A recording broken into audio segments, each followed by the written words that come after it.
ಓಂ ಶ್ರೀ ಗುರುಭ್ಯೋ ನಮಃ. ನಮಸ್ಕಾರ ವೀಕ್ಷಕರೇ, ಚಂದ್ರಶೇಖರ್ ಯೂಟ್ಯೂಬ್ ಚಾನಲ್ಗೆ ಸ್ವಾಗತ ಸುಸ್ವಾಗತ. ವೀಕ್ಷಕರೇ, 2026ನೇ ವರ್ಷ ಅಂದರೆ ಹೊಸ ವರ್ಷ ಬರ್ತಾ ಇದೆ. ಈ ಹೊಸ ವರ್ಷ ಪ್ರತಿಯೊಬ್ಬರಿಗೂ ಹೇಗಿದೆ ಅಂತಕ್ಕಂತಹ ಒಂದು ಕಾಳಜಿ ಎಲ್ಲರಿಗೂ ಸಹ ಇರುತ್ತೆ. ಹೊಸ ವರ್ಷ ಅಂತಕ್ಕಂಥದ್ದು ನಮ್ಮ ಜೀವನದಲ್ಲಿ ಒಳ್ಳೆಯದಾಗುತ್ತಾ ಕೆಟ್ಟದ್ದಾಗುತ್ತಾ ಅಥವಾ ಇನ್ನು ಏನೇನು ನಮ್ಮ ಆಸೆ ಆಕಾಂಕ್ಷೆಗಳೆಲ್ಲ ನೆರವೇರುತ್ತಾ ಅಂತಕ್ಕಂತಹ ಪ್ರತಿಯೊಬ್ಬರಿಗೂ ಕೂಡ ಈ ಒಂದು ವಿಷಯ ಕಾಡ್ತಾನೆ ಇರುತ್ತೆ. 2026ನೇ ವರ್ಷ ಯಾರ್ಯಾರ ಲೈಫಲ್ಲಿ ಹೇಗಿರುತ್ತೆ ಅಂತಕ್ಕಂಥದ್ದು ಯಾರಿಗೂ ಗೊತ್ತಿರೋದಿಲ್ಲ. ಹೇಗಿರುತ್ತೆ ಅಂತ ಕುತೂಹಲ ಇರುತ್ತೆ. ಹಾಗಾಗಿ ನಾನು ಭಾಳಷ್ಟು ದಿವಸಗಳಿಂದ ಸುಮಾರು ಒಂದು ತಿಂಗಳು ಅಥವಾ ಒಂದೂವರೆ ತಿಂಗಳಿಂದ ನನಗೆ ಭಾಳಷ್ಟು ಜನ ನನ್ನ ಒಂದು ಕ್ಲೈಂಟ್ಸು ಫೋನ್ ಮಾಡ್ತಾ, ಸರ್ 2026ನೇ ವರ್ಷ ಹೇಗಿರುತ್ತೆ ಅಂತ ಅನ್ನೋದ್ರ ಬಗ್ಗೆ ಒಂದು ವಿಡಿಯೋ ಮಾಡಿ ಅಂತ ಪದೇ ಕೇಳ್ತಾನೆ ಇದ್ದರು. ನಾನು ಸಹ ಆಯಿತು ಮಾಡೋಣ ಅಂತ ಇದ್ದೆ. ಈಗ ಮಾಡೋದಕ್ಕೆ ನಾನು ಪ್ರಾರಂಭ ಮಾಡಿದ್ದೀನಿ. ಸ್ವಲ್ಪ ಅಧ್ಯಯನ ಮಾಡಿಕೊಂಡು ನಾನು ಈ 2026ನೇ ವರ್ಷ ಹೇಗಿದೆ, ಯಾಕೆ ನನ್ನ ಬಹಳಷ್ಟು ಜನ ಒತ್ತಾಯ ಮಾಡಿದ್ರು ಅಂತಂದರೆ, ಇಂದಿನ ವರ್ಷ 2025ನೇ ವರ್ಷದಲ್ಲಿ ಮಾಡಿದಂತಹ ನಾನು ಫಾಲೋ ಮಾಡಿರ್ತಕ್ಕಂಥ ಕ್ಲೈಂಟ್ಸು ತುಂಬ ನಮಗೆ ಭಾಳ 100% ಸಕ್ಸಸ್ ಆಗಿದೆ ಅಂತಕ್ಕಂಥ ವಿಚಾರವನ್ನು ನನಗೆ ಹೇಳೋದಕ್ಕೋಸ್ಕರವಾಗಿ ನಾನು ಭಾಳ ಇಂಟ್ರೆಸ್ಟಿಂದ ನಾನು ಅಧ್ಯಯನ ಮಾಡಿ ಕೆಲವು ಪಾಯಿಂಟ್ಸನ್ನು ಮಾಡಿಕೊಂಡು ನಾನು ನಿಮಗೆಲ್ಲ ಹೇಳ್ತಾ ಇದ್ದೀನಿ. ದಯವಿಟ್ಟು ಇದನ್ನು ಫಾಲೋ ಮಾಡಿ. ಯಾಕೆ ನಾನು ಹೇಳ್ತಾ ಇದ್ದೀನಿ ಅಂತಂದರೆ, ಪ್ರತಿಯೊಬ್ಬರು ಸಹ ಚೆನ್ನಾಗಿರಬೇಕು ಎನ್ನುವ ಉದ್ದೇಶ ಒಂದೇ ಆಗಿರೋದ್ರಿಂದ ಎಲ್ಲರೂ ಕೂಡ ಫಾಲೋ ಮಾಡಿದ್ರೆ ತುಂಬ ಒಳ್ಳೆಯದು ಅಂತಕ್ಕಂಥ ಭಾವನೆಯಿಂದ ನಾನು ಹೇಳ್ತಾ ಇದ್ದೀನಿ. ನೋಡಿ, ಯಾರೇ ಆಗಿರಲಿ, ಒಂದು ವರ್ಷ ಆಗ್ಬೋದು ಹೇಗಿದೆ ಅಂತ ತಿಳ್ಕೊಳ್ಳೋದಕ್ಕೆ, ಅಥವಾ ಒಂದು ಜಾತಕ ಇರ್ಬೋದು ಹೇಗಿದೆ ಅಂತ ತಿಳ್ಕೊಳ್ಳೋದಕ್ಕೆ ಫಸ್ಟು ನಾವು ತಿಳ್ಕೊಳ್ತಕ್ಕಂಥ ಬಹಳಷ್ಟು ವಿಷಯಗಳಿರುತ್ತೆ. ಪ್ರಮುಖವಾಗಿ 7 ವಿಷಯಗಳನ್ನು ತಾವು ಗಮನ ಇಟ್ಟು ಕೇಳಬೇಕು. ಯಾರೇ ಆಗಿರಲಿ, ಯಾವ ಜ್ಯೋತಿಷಿನೇ ಆಗಿರಲಿ, ಫಸ್ಟು ನಾವು ಅಸ್ಟ್ರಾಲಜಿ, ನ್ಯೂಮರಾಲಜಿ, ಪ್ರನಾಲಜಿ, ಗ್ರಾಫಾಲಜಿ, ಸಿಗ್ನೇಚರಾಲಜಿ, ಜಮಾಲಜಿ ಮತ್ತು ವಾಸ್ತು, ಈ 7 ಶಾಸ್ತ್ರಗಳು ಬಹಳ ಇಂಪಾರ್ಟೆಂಟ್ ಮನುಷ್ಯನ ಜೀವನದಲ್ಲಿ. ಇದು ಪ್ರತಿಯೊಬ್ಬರು ಸಹ ತಿಳ್ಕೊಂಡಿರಬೇಕು.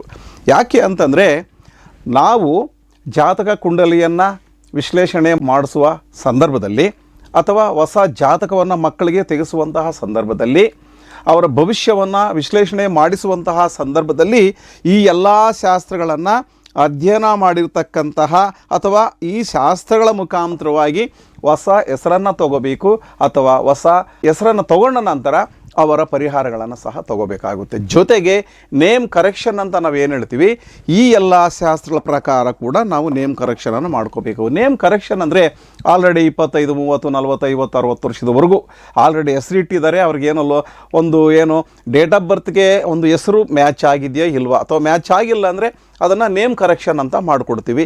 ಈ ಎಲ್ಲ ಶಾಸ್ತ್ರ ಪ್ರಕಾರವಾಗಿ ಮಾಡಿಕೊಡ್ತೀವಿ.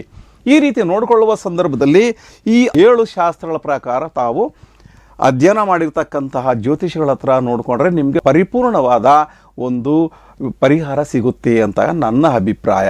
ಯಾಕೆ ಅಂತಂದರೆ, ಶಾಸ್ತ್ರಗಳಿರೋದು ನಮಗಾಗಿ. ಈ ಎಲ್ಲ ಶಾಸ್ತ್ರಗಳನ್ನು ನಾವು ಫಾಲೋ ಮಾಡಬೇಕು. ಫಾಲೋ ಮಾಡಿದಾಗೆ ನಮ್ಗೆ ಚೆನ್ನಾಗಿರೋದಂತಕ್ಕಂಥ ನಾನು ಲಕ್ಷಾಂತರ ಜನಕ್ಕೆ ಹೆಸರುಗಳನ್ನು ಕೊಟ್ಟಿದ್ದೀನಿ. ಭಾಳಷ್ಟು ಜನಕ್ಕೆ ನೇಮ್ ಕರೆಕ್ಷನ್ಗಳನ್ನು ಮಾಡಿಕೊಟ್ಟಿದ್ದೀನಿ. ಜಾತಕ ವಿಶ್ಲೇಷಣೆ ಮಾಡಿದ್ದೀನಿ. ಅದರ ಆಧಾರದ ಮೇಲೆ ನಾನು ಹೇಳ್ತಕ್ಕಂಥದ್ದು, ಶಾಸ್ತ್ರಗಳು ನಮಗೆ ಅವಶ್ಯಕ.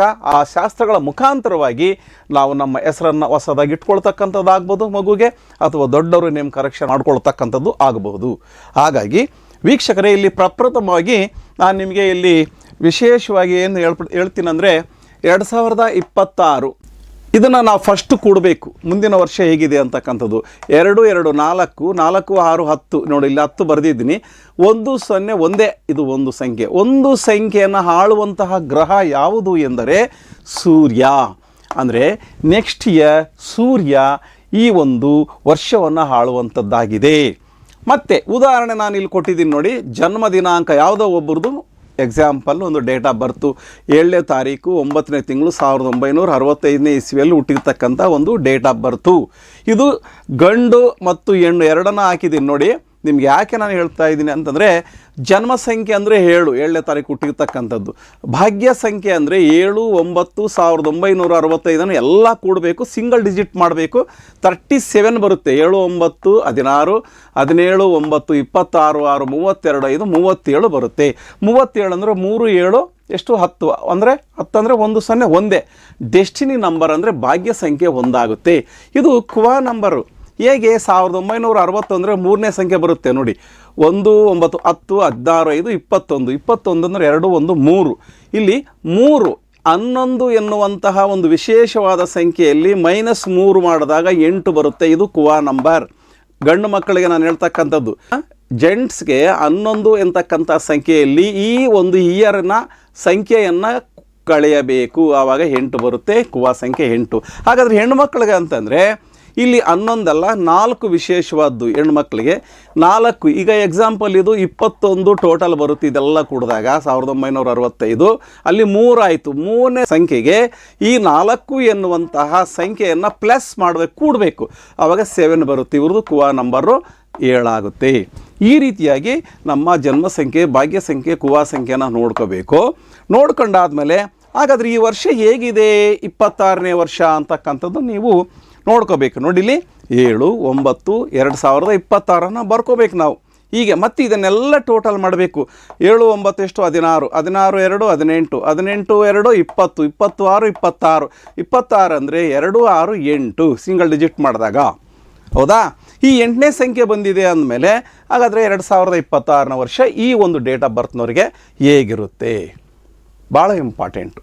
ನೋಡಿಲ್ಲಿ ಹೇಗಿರುತ್ತೆ ಅಂತಂದರೆ, ಇವಾಗ ರಾಜಕೀಯದಲ್ಲಿ ಎಲ್ಲಾದರೂ ಒಂದು ಚುನಾವಣೆಗೆ ನಿಂತಿದ್ದಾದರೆ ಇವರಿಗೆ ಸಕ್ಸಸ್ ಸಿಗುತ್ತೆ ರಾಜಕೀಯದಲ್ಲಿ, ಅಥವಾ ಒಂದು ಮಿನಿಸ್ಟ್ರಿಗಿರಿ ಸಿಗ್ಬೋದು MLA ಆಗಿದ್ದರೆ. ಕಷ್ಟಪಟ್ಟು ಹೆಚ್ಚು ಪಟ್ಟಂಗಲ್ಲ, ಇವರಿಗೆ ಹೆಚ್ಚು ಪ್ರತಿಫಲ ಸಿಗುತ್ತೆ ಈ ವರ್ಷ. ಹಣಕಾಸು ಯಥೇಚ್ಛವಾಗಿ ಬರುತ್ತೆ. ಮನೆಯ ಒಂದು ಯೋಗ ಇದೆ, ಸೈಟ್ ತಗೊಳ್ತಕ್ಕಂಥ ಒಂದು ಯೋಗ ಇದೆ. ಹೆಚ್ಚು ಪ್ರಾಮಾಣಿಕತೆಯಿಂದ ಇರಬೇಕಾಗುತ್ತೆ ಈ ವರ್ಷ. ಇವರು 8 ಸಂಖ್ಯೆ ಬಂದಾಗ ಪ್ರಾಮಾಣಿಕತೆಯಿಂದ ಇರಬೇಕು. ಮತ್ತು ಶ್ರಮಕ್ಕೆ ತಕ್ಕಂತೆ ಪ್ರತಿಫಲ. ನೀನು ಒಂದು ದಿವಸ ಕೆಲಸ ಮಾಡಿದ್ರೆ 100 ದಿನ ತಿನ್ನುವಂತಹ ಪ್ರತಿಫಲ ಸಿಗುತ್ತೆ ಈ ವರ್ಷ. ಮತ್ತು ಸಂಬಂಧಗಳು ಸಹ ಗಟ್ಟಿಯಾಗಿರುತ್ತೆ. 2026ನೇ ವರ್ಷ 8 ಸಂಖ್ಯೆ ಬಂದರೆ ಫಸ್ಟ್ ಸಕ್ಸಸ್. 8 ಅಂದರೆ ರಾಜಕೀಯದಲ್ಲಿ ಹಣಕಾಸು ಕೂಡ ಸಕ್ಸಸ್ಸು. ನೀ ಪ್ರತಿಫಲ ಅಂತಕ್ಕಂಥದ್ದು ನೀನು ಮಾಡಿದಷ್ಟು ಪ್ರತಿಫಲ ನಿನಗೆ. ಮತ್ತು ತುಂಬ ಪ್ರಾಮಾಣಿಕತೆಯಿಂದ ಇರಬೇಕಾಗುತ್ತೆ. ಇದು ಚೆನ್ನಾಗಿ ಜ್ಞಾಪಕ ಇಟ್ಕೊಂಡಿರಬೇಕು. ಈ ಒಂದು 8ನೇ ಸಂಖ್ಯೆ ಬಂದರೆ ಮತ್ತು 7 ಬಂದಾಗ ಹೇಗಿರುತ್ತೆ ಅನ್ನೋದು ನಾನು ಬೇರೆ ವಿಡಿಯೋ 1 2 3 4 ಮಾಡ್ತೀನಿ. ಆ ವಿಡಿಯೋದಲ್ಲಿ ನಿಮ್ಗೆ ತಿಳಿಯಪಡಿಸ್ತೀನಿ. ವೀಕ್ಷಕರೇ, ಅಸ್ಟ್ರಾಲಜಿ, ನ್ಯೂಮರಾಲಜಿ, ಪ್ರೊನಾಲಜಿ, ಗ್ರಾಫಾಲಜಿ, ಸಿಗ್ನೇಚರಾಲಜಿ, ಜಮಾಲಜಿ ಮತ್ತು ವಾಸ್ತು, ಇಷ್ಟು ಶಾಸ್ತ್ರಗಳ ಆಧಾರದ ಮೇಲೆ ನಾವು ನೇಮ್ ಕರೆಕ್ಷನನ್ನು ಅಥವಾ ಹೊಸ ಒಂದು ಹೆಸರನ್ನು ಕೊಡಬೇಕಾಗುತ್ತೆ. ಈ ರೀತಿ ಕೊಟ್ಟಿದ್ದೇ ಆದರೆ, ನಾನು ಹೇಳಿರ್ತಕ್ಕಂತಹ ಎಲ್ಲ ಈ ಶಾಸ್ತ್ರಗಳ ಪ್ರಕಾರ ಹೀಗೆ ನೋಡಿಕೊಂಡಿದ್ದೇ ಆದರೆ ನಿಮಗೆ ಯಾವ ಸಂಖ್ಯೆ ಬರುತ್ತೆ ಇಲ್ಲಿ ಟೋಟಲ್ ಈ ಸಂಖ್ಯೆ ಕೂಡದಂಥ ಸಂದರ್ಭದಲ್ಲಿ ಈ ಸಂಖ್ಯೆಗೆ ಅನುಗುಣವಾಗಿ ನಿಮ್ಮ ಭವಿಷ್ಯ 2026ನೇ ವರ್ಷ ಇರುತ್ತೆ. ಇಲ್ಲಿ 7ನೇ ಸಂಖ್ಯೆಯಲ್ಲಿ ಹುಟ್ಟಿರ್ತಕ್ಕಂಥವ್ರಿಗೆ ಈ ವರ್ಷ ತುಂಬ ಚೆನ್ನಾಗಿದೆ ಅಂತಕ್ಕಂಥದ್ದು. ಅಂದರೆ ಈ ಡೇಟ್ ಆಫ್ ಬರ್ತಲ್ಲಿ ಹುಟ್ಟಿರ್ತಕ್ಕಂಥವ್ರು 7/9 ಹುಟ್ಟಿರ್ತಕ್ಕಂಥವ್ರಿಗೆ, ಈ ಅಂದರೆ 7ನೇ ತಾರೀಕು 9ನೇ ತಿಂಗಳಲ್ಲಿ ಹುಟ್ಟಿರ್ತಕ್ಕಂಥವ್ರಿಗೆ 2026ನೇ ವರ್ಷ ಅದ್ಭುತವಾಗಿದೆ ಅಂತಕ್ಕಂಥ ವಿಚಾರವನ್ನು ಹೇಳ್ತಾ, ವೀಕ್ಷಕರೇ, ಈ ಒಂದು ವಿಡಿಯೋ ಇಷ್ಟ ಆದರೆ ಲೈಕ್ ಮಾಡಿ, ಸಬ್ಸ್ಕ್ರೈಬ್ ಮಾಡಿ, ಕಮೆಂಟ್ ಮಾಡಿ ಹಾಗೂ ಶೇರ್ ಮಾಡಿ. Thank you. ನಮಸ್ಕಾರ.